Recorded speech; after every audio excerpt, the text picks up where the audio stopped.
தாவீது கோலியாத் பாருங்க, 40 நாள் பாருங்க முழங்கி கொண்டிருக்கிறான், சவால் விடுறான், மொத்த சவால் விட்டு இருக்கிறான்.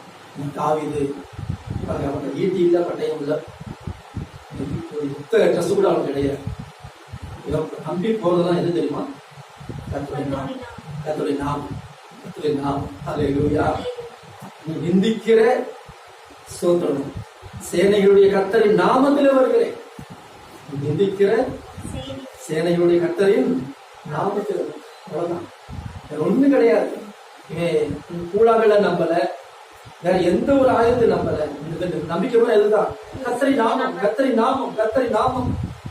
அவன் அந்த நாமத்தை நிந்தித்தான் அல்லவா, அந்த நாமத்தை நான் வர்றேன். யாருக்கு ஜெயம் கிடைச்சிச்சு? கோலியா தனக்கு பொறுப்பு கல்வி வந்துட்டாங்க. கர்த்தரி நாமம் அவ்வளவு பவர்ஃபுல் நாம், அவ்வளவு வல்லமையான நாம், கர்த்தரி நாமம். வாசிக்க வேண்டாம். 17ஆம் அதிகாரம் 45, 49, 50 வசனங்கள் நம்ம பார்க்கிறோம். ஒரு கவனினாலும் ஒரு கல்லினாலும் பேசுறது ரகசியம் என்ன? அந்த ஸ்தோத்திரம் இருக்கிறது. இயேசுவின் நாமத்திலே வருகிறேன், இயேசுவின் நாமத்திலே வருகிறது. அப்போ இயேசுவின் நாமத்திலே வந்தா நமக்கு என்ன கிடைக்கும்? ஜெயம் கிடைக்கும். வேற மட்டும் நம்ப கூடாது.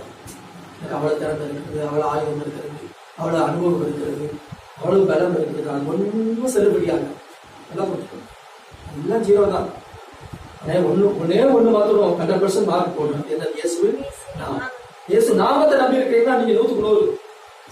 நான் அதை நம்புறேன், பலன் நம்புறேன், அதை நம்புறேன், இதெல்லாம் நம்புறேன், எல்லாம் ஜீரோ ஜீரோ ஜீரோ. இயேசுவின் நாமம் எப்போ படிக்கலாம்? அப்பதாங்க எல்லா ஜீரோவுக்கு நானே காப்போம். ஒன்றும் நம்புவோம். அல்லேலூயா. அப்படிதான் கர்த்தரின் நாமத்திலே வருகிறேன்.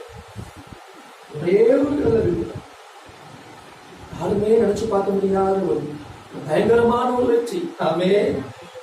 அதுதான் பாருங்க, அந்த ஸ்திரீகள் முறைமுறையா பாடுறாங்க. ஆச்சரியப்பட்டு சவுல் கொண்டது 1000, தாவீது கொண்டது 10000, 10,000 அப்படின்னு முறைமுறையா பாடுறாங்க. அதுதான் பாருங்க, சவுலை என்ன பண்றான்? அந்த அளவுக்கு இயேசுவின் நாமம், கர்த்தரை நாமம் என்ன செய்யறது?